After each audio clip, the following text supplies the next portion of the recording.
Good evening students, you are warm welcome on the Dask Libro. देखो 14वां question दे रखा है, निम्नलिखित प्रत्येक अभिक्रिया में बनने वाले मुख्य कार्बनिक उत्पाद की संरचना बनाइए। क्या कह रहा है प्रश्न? प्रत्येक रासायनिक अभिक्रिया में मुख्य कार्बनिक उत्पाद की संरचना बनाइए। तो सिंपल सा प्रश्न है बेटा जी, एक एक करके सॉर्ट आउट कर लेते हैं। इजी प्रश्न है, ठीक है ना। यहाँ देखो पहले में क्या है, पहले में दे रखा है CH2 और आपका दे रखा है क्लोरीन, और साथ में दे रखा है सोडियम आयोडाइड। एसीटोन का प्रयोग किया गया है और हमने इसको हीट किया है। तो हम जानते हैं कि ये जो रिएक्शन है ये फ्रिंकलेस्टाइन रिएक्शन है, और फ्रिंकलेस्टाइन रिएक्शन में क्या होता है, फ्रिंकलेस्टाइन रिएक्शन में यहाँ आयन विनिमय होता है। अब हमें पता है कि जो आयोडाइड आयन है वह अच्छा लीविंग ग्रुप है क्लोरीन की तुलना में, लेकिन जब आप एसीटोन का प्रयोग करते हो हीट के साथ में तो ये इसे कन्वर्ट कर देगा आयोडो एल्केन के रूप में। तो यहाँ जो हमें उत्पाद प्राप्त होगा वह आयोडो एल्केन प्राप्त होगा, और हमारा जो NaCl है, ठीक है, आयोडो प्रोपेन, यह हमें प्राप्त होगा, और जो NaCl है वह हमारा इस रिएक्शन से बाहर निकल जाएगा। तो बड़ा ही इजी रिएक्शन है। इसके बाद में दूसरा रिएक्शन देखते हैं। दूसरा रिएक्शन देखो क्या कह रहा है। दूसरे रिएक्शन में 3 डिग्री का एक एल्किल हैलाइड है, जिसमें हैलाइड हमारा ब्रोमीन है। इसकी रिएक्शन हमने KOH के साथ कराई है, लेकिन बेटा जी यहाँ पर हमने एथेनॉल का प्रयोग किया है। किसका प्रयोग किया है? एथेनॉल का। अब एथेनॉल के साथ में दिक्कत क्या है वो हमें समझने की ज़रूरत है कि जब अपन एथेनॉल के अंदर यानी कि C2H5OH के अंदर KOH को इंसर्ट करते हैं तो KOH का जो ऑक्सीजन है इसके पास इलेक्ट्रॉन्स हैं, और ये ज़्यादा क्षारीय प्रकृति का होने के कारण जो एल्कोहल है उसके हाइड्रोजन को खींच निकालता है। तो हमें जो प्राप्त होता है वो मिलता है एल्कोक्साइड, ठीक है ना। तो यहाँ पर मिलेगा एथेनॉक्साइड। अब एथेनॉक्साइड जो है वह क्षारीय प्रकृति का है, यह नाभिक स्नेही नहीं है।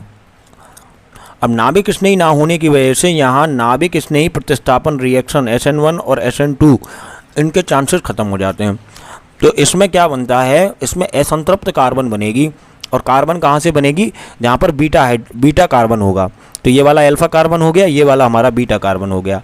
तो इस रिएक्शन में जो मुख्य उत्पाद प्राप्त होगा वह प्राप्त होगा CCH3 डबल बॉन्ड CH2CH3। और ठीक है ना बेटा जी, ये रिएक्शन है। तो आपको यहाँ रिएजेंट्स को समझना बेहद आवश्यक है कि यहाँ पर हमको क्या प्राप्त हुआ? ईन प्राप्त हुआ, ठीक है ना। बोलो भाई क्या हो जाएगा नाम? इसका नाम लिख दो 2-मेथिल प्रोपनीन या प्रोपीन, ठीक है जी। बीटा हाइड्रोजन यहाँ से रिमूव होगा, और ये जो CH3OH- है इस बीटा हाइड्रोजन को यहाँ से बाहर निकाल के ले जाएगा। ले जाने पर यहाँ पर माइनस चार्ज आएगा, माइनस चार्ज आकर के नहीं आगे की तरफ मूव कर जाएगा। बोलो भाई एक बार रिएक्शन मैकेनिज्म देखोगे, चलो कोई दिक्कत नहीं है। यहाँ देखो ये दे रखा है तीसरे में CH3CHBr CH2CH3, और यहाँ पर देखो प्रबल क्षार लिया हुआ है सोडियम हाइड्रोक्साइड, लेकिन इसको जल के अंदर डाल दिया है। अब जल के अंदर डालने पर क्या होगा कि यह OH- बाहर निकलेगा, ठीक है, और OH- यहाँ नाभिक स्नेह की तरह काम करेगा। किसकी तरह काम करेगा? नाभिक स्नेह की तरह काम करेगा। तो 2 डिग्री का एल्किल हैलाइड है, SN1 की तरह रिएक्शन होगी, और जो OH1 है OH- है वह हमारा बैकफायर करेगा, और यहाँ से ब्रोमीन जो है वह निकल जाएगा, और निकलने पर SN2 उत्पाद प्राप्त होगा, जिसमें हमें एल्कोहल मिलेगी। क्या मिलेगी? एल्कोहल मिलेगी। बोलो भैया क्या मिल गया अपन को? ब्यूटेन टू ऑल, ठीक है जी। चौथा देखो, चौथा क्या है?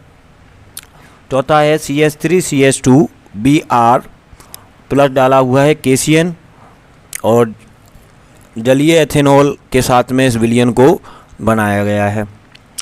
जलीय एथेनॉल लिया गया है यानी कि एथेनॉल की सांद्रता काफ़ी कम है, एल्कोहलिक सांद्रता काफ़ी कम है, तो ये हमारा K+ और Cn- में टूटेगा, और यहाँ पर SN2 रिएक्शन होगी यानी कि नाभिक स्नेही प्रतिस्थापन अभिक्रिया, ये अटैक करेगा, यहाँ से Br बाहर निकल जाएगी, एक संक्रमण अवस्था का निर्माण होगा।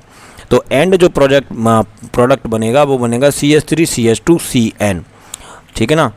अगला देखो, अगला क्या है? अगला दे रखा है 5वां ये दे रखा है आपका O-Na, या फिनॉक्साइड दे रखा है C2H5Cl। ठीक है जी बेटा जी। तो फिनॉक्साइड में O क्या करेगा कि O- इस कार्बन को अटैक करेगा, और कार्बन को अटैक करने के बाद में जो Cl होगा वो यहाँ से निकल जाएगा, और निकलने पर क्या बनेगा, निकलने पर हमारा यह ईथर के रूप में उत्पाद प्राप्त होगा, और यह ईथर हमारी बन जाएगी और NaCl यहाँ से बाहर चला जाएगा। यह प्रबल क्षार की तरह काम करेगा। ठीक है ना, ये बात हमें ध्यान रखनी है, कहीं आप इसे नाभिक स्नेही की तरह ट्रीट करो। छठवीं रिएक्शन देखो, छठवीं रिएक्शन क्या दे रखी है, ये दे रखा है CH3 CH2 CH2OH, और इसमें डाला है SOCl2 यानी कि H11O Cl। तो हमें पता है कि इसको जब प्रीडिन के साथ में लिया जाता है तो ये एल्कोहल को बाहर निकाल देता है, और जो क्लोरीन है वह हमारा इसमें जुड़ जाएगा। ठीक है, तो रिएक्शन का प्रोडक्ट क्या बनेगा, CH3 CH2 CH2Cl, और हमें एल्किल हैलाइड, ठीक है, मिल जाएगी। हमें क्या मिल जाएगी, एल्किल हैलाइड मिल जाएगी। सातवां देखो बेटा जी, सातवां क्या दे रखा है, सातवां तो एडिशन रिएक्शन है। CH3 CH2 CH double bond CH2 plus HBr, और HBr के साथ में इसने पेरोक्साइड का इस्तेमाल किया है।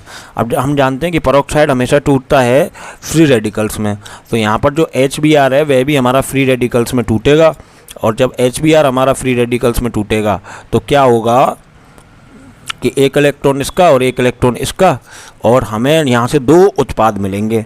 कितने उत्पाद मिलेंगे, दो उत्पाद मिलेंगे, जिसमें से एक उत्पाद होगा CH3 CH2 CHBr CH3, और दूसरा उत्पाद होगा CH3 CH2 CH2 और CH2Br।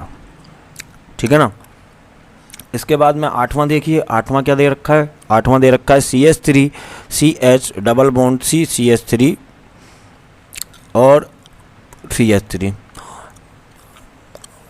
ठीक है, और जो मुख्य साथ में मैं यह बताना भूल गया कि जो मुख्य उत्पाद होगा वह हमारा यह प्राप्त होगा, मुख्य उत्पाद, क्योंकि यहाँ एंटी मार्कोनिकॉफ रूल लग जाएगा, एंटी मार्कोनिकॉफ रूल लग जाएगा, तो ये वाला उत्पाद है हमारा, वो मुख्य उत्पाद के रूप में प्राप्त नहीं होगा। आठवां देखो, आठवें में क्या दे रखा है, आठवें में HBr दे रखा है। HBr दे रखा है तो हमें पता है कि जहाँ पर सबसे ज़्यादा स्टेबल हाइड्रोजन होगा, ठीक है ना, यानी स्टेबल कार्बन होगा, वहाँ पर Br जाएगा। जहाँ पर हाइड्रोजन्स का नंबर ज़्यादा होगा डबल बॉन्ड में, वहाँ हाइड्रोजन जाएगा। यही मार्कोनिकॉफ का नियम है। तो बेटा जी H यहाँ आकर के जुड़ जाएगा और Br आकर के यहाँ जुड़ जाएगा, क्योंकि यही वाला जो कार्बन है इस पूरे में सबसे ज़्यादा स्टेबल होगा। अगर आप यहाँ रिएक्शन को बिल्डअप करोगे तो H यहाँ इसी कार्बन पर प्लस चार्ज आएगा, और जब प्लस चार्ज आएगा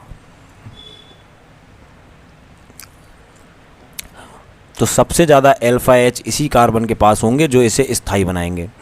तो जो एंड प्रोडक्ट बनेगा वो बनेगा CH3 CH H CBr CH3 CH3।